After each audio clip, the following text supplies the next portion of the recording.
കഴിഞ്ഞാൽ വഴിയോരങ്ങളിലൊക്കെ പൂക്കൂടയുമായിട്ട് പൂ വിൽക്കുന്നവരുടെ ഒരു ഘോഷയാത്ര തന്നെ ഉണ്ടാവും അല്ലേ? അപ്പോൾ ഇതാ തംബ്നെയിലിൽ കണ്ട പോലെ തന്നെ നമുക്ക് ഇന്ന് കുറച്ച് മുല്ലപ്പൂക്കൾ ഉണ്ടാക്കിയെടുക്കാം. നമ്മൾ വീട്ടിൽ ഉപയോഗിക്കുന്ന സാധനങ്ങൾ കൊണ്ട് തന്നെ അത് റീയൂസ് ചെയ്ത് തന്നെയാണ് നമ്മളിത് ഉണ്ടാക്കുന്നത്. ഒരു കുട്ടിക്കാലത്തൊക്കെ സ്കൂളിൽ പഠിക്കുമ്പോൾ പൂക്കളം ഇടുന്ന നേരത്ത് പൂവ് തികയാതെ വന്നു കഴിഞ്ഞാൽ നമ്മൾ കല്ലുപ്പ് ഒക്കെ എടുത്ത് അല്ലെങ്കിൽ വേറെ എന്തെങ്കിലുമൊക്കെ ഇതുപോലെ ഹാർഡായിട്ടുള്ള കാര്യങ്ങളൊക്കെ എടുത്തിട്ട് അതിൽ കളറടിച്ചിട്ട് വെറൈറ്റി പൂക്കളൊക്കെ ഉണ്ടാക്കാറുണ്ടല്ലേ? അപ്പോൾ നമ്മൾ എടുത്തു വെച്ചിരിക്കുന്ന ടിഷ്യൂ പേപ്പർ നമുക്കൊരു 3 സെൻറ്റിമീറ്റർ ലെങ്ത്തും വിഡ്ത്തും സെയിം ആയിട്ടുള്ള രീതിയിലൊരു സ്ക്വയർ ഷേപ്പിൽ കട്ട് ചെയ്തെടുക്കാം. ടിഷ്യൂ പേപ്പർ ഞാൻ ആകെ ഒരു 30 നമ്പേഴ്സാണ് സ്ക്വയർ ഷേപ്പിൽ കട്ട് ചെയ്തിട്ട് എടുത്തിരിക്കുന്നത്. വളരെ കുറച്ച് ചെയ്തിട്ടുള്ളൂ. അപ്പോൾ നമുക്ക് നല്ല ലെങ്ത്തിൽ ഒരു മാല പോലെ കിട്ടാൻ വേണ്ടിയിട്ട് നമ്മളൊരു 100 എണ്ണമെങ്കിലും അതുപോലെ ചെയ്തെടുക്കണം. നമ്മൾ മുറിവിലൊക്കെ വെച്ച് കെട്ടാൻ ഉപയോഗിക്കുന്ന സർജിക്കലായിട്ടുള്ള കോട്ടനാണ് നമ്മൾ ഇതിന് വേണ്ടിയിട്ട് ഉപയോഗിക്കുന്നത്.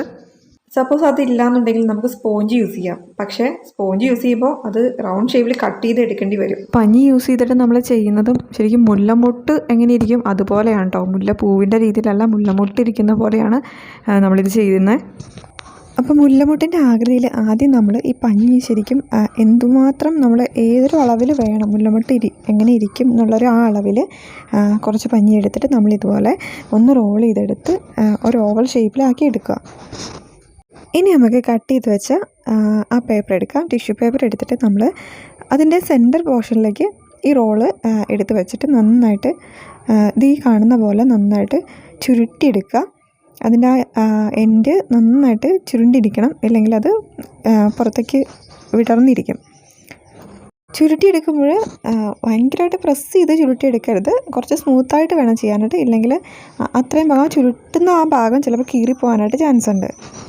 ഇതിൻ്റെ എൻഡിൽ നമുക്ക് കട്ട് ചെയ്ത് കൊടുക്കാം. ആ തണ്ട് എന്തോരം വേണം ആ ഒരു ഷേപ്പിനനുസരിച്ചിട്ട് കട്ട് ചെയ്ത് കൊടുക്കാം. അപ്പോൾ ഇനി നമുക്ക് അതിൻ്റെ സ്റ്റെമ്മിന് കളർ കൊടുക്കാം. അതിനൊരു ലൈറ്റ് ഗ്രീൻ കളറാണ് വേണ്ടത്. ഒന്നുമില്ലെങ്കിൽ നമുക്ക് ഗ്രീനും യെല്ലോയും കൂടെ മിക്സ് ചെയ്തിട്ട് ആ ഒരു കളർ ചെയ്തെടുക്കാം. ഇനി അതും അല്ലെങ്കിൽ നമുക്ക് സാപ്പ് ഗ്രീൻ എന്ന് പറഞ്ഞൊരു കളറ് ഷോപ്പിൽ വാങ്ങിക്കാൻ കിട്ടും. ആ കളർ യൂസ് ചെയ്തിട്ട് നമുക്ക് അതിന് വേണ്ടിയിട്ട് ചെയ്യാം. എൻ്റെ അത് കുറച്ച് ഡ്രൈ ആയി പോയായിരുന്നു. അപ്പോൾ ഞാൻ നേരത്തെ പറഞ്ഞ കളർ തന്നെയാണ് യൂസ് ചെയ്തിരിക്കുന്നതിനകത്ത്.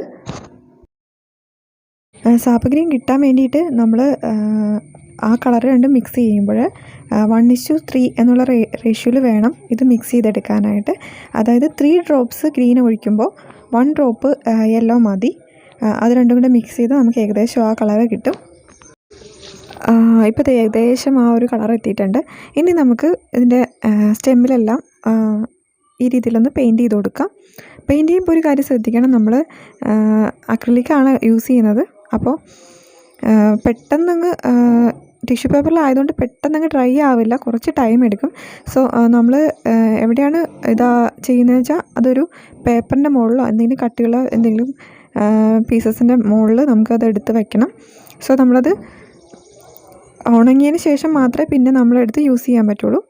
നമ്മൾ ടിഷ്യൂ പേപ്പറിലാണ് ഈ കളർ അടിക്കുന്നത്, അതുകൊണ്ട് തന്നെ ലൈറ്റായിട്ടുള്ളൊരു സർഫസിൽ ഈ കളർ അടിക്കുന്നതുകൊണ്ട് തന്നെ പെട്ടെന്ന് അത് കീറിപ്പോകാൻ ചാൻസ് ഉണ്ട്. സോ നന്നായിട്ട് ഉണങ്ങിയിട്ട് വേണം ഇതിൻ്റെ തണ്ടിൽ നമ്മൾ പിടിക്കാനായിട്ട്. പിന്നെ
അപ്പോൾ നമ്മുടെ മുല്ലപ്പൂ ഒക്കെ റെഡി ആയിട്ടുണ്ട്, നന്നായിട്ട് ഉണങ്ങിയിട്ടുണ്ട്. അതിൻ്റെ ഒരു സ്റ്റെമ്മൊക്കെ നന്നായിട്ട് ഉണങ്ങിയിട്ടുണ്ട്. ഇനി നമുക്കതൊന്ന് കോർത്തെടുക്കാം. ഞാനപ്പോൾ സാധാരണ രീതിയിലല്ല കോർത്തെടുക്കുന്നത്. സാധാരണ നമ്മൾ സൂചി നൂലൊക്കെ ഉപയോഗിച്ചിട്ട് ഈ എളുപ്പത്തിൽ കോർത്തെടുക്കും. ഞാനിത് നമ്മൾ പൂ വിൽക്കുന്ന ആൾക്കാർ എങ്ങനെയാണോ കോർത്തെടുക്കുന്നത് ആ ഒരു രീതിയിൽ തന്നെ നമ്മൾ അത് നൂല് വെച്ചിട്ട് കെട്ടിയിട്ട് കോർത്തെടുക്കുകയാണ്. അപ്പോൾ 2 രീതിയിൽ ഇട്ടിട്ടാണ് ഇത് കോർത്തെടുക്കുന്നത്. അപ്പോൾ ഈ രീതി അറിയില്ലാത്തവർക്കാണെങ്കിൽ നമുക്ക് സൂചിയും നൂലും എടുത്തിട്ട് അങ്ങനെയും കോർത്തെടുക്കാമെന്നാണ് കേട്ടോ. കോർത്തെടുക്കുമ്പോൾ നമ്മൾ നന്നായിട്ട് ശ്രദ്ധിച്ച് വേണം കോർത്തെടുക്കാനായിട്ട്. നമ്മൾ 2 പ്രാവശ്യം കെട്ടി കഴിഞ്ഞിട്ട് വലിക്കുമ്പോൾ വളരെ സ്മൂത്തായിട്ട് വേണം വലിക്കാനായിട്ട്. ഇല്ലെങ്കിൽ പൂവിൻ്റെ ആ സ്റ്റെമ്മ് കട്ടായി പോകും. സാധാരണ ഇപ്പോൾ യൂഷ്വലി ഒറിജിനൽ ഫ്ലവറാണ് ചെയ്യുന്നതെങ്കിൽ പോലും അതിൻ്റെ സ്റ്റെമ്മ് കട്ടായി പോകാൻ ചാൻസ് ഉണ്ട്. അപ്പോൾ നമ്മൾ പതുക്കെ നന്നായിട്ട് സ്മൂത്തായിട്ട് വേണം വലിക്കാനായിട്ട്.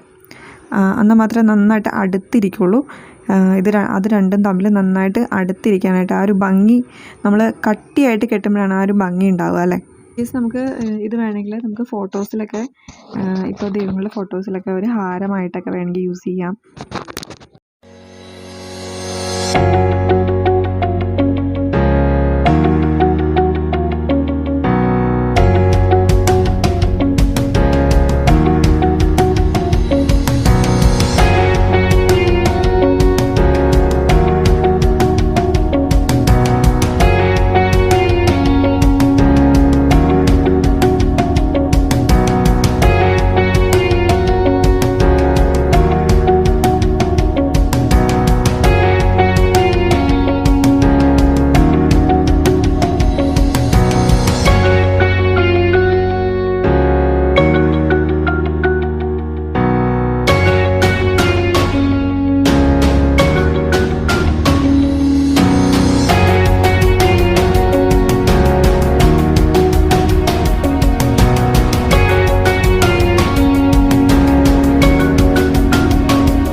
തിക്നെസ്സിൽ കെട്ടുമ്പോൾ ശരിക്കും ഒറിജിനൽ ഫ്ലവേഴ്സ് പോലെ തന്നെ ഇരിക്കുന്നുണ്ട്. അത് നമ്മുടെ മുല്ലപ്പൂ ഏകദേശം നമ്മൾ കെട്ടി തീർത്തിട്ടുണ്ട്.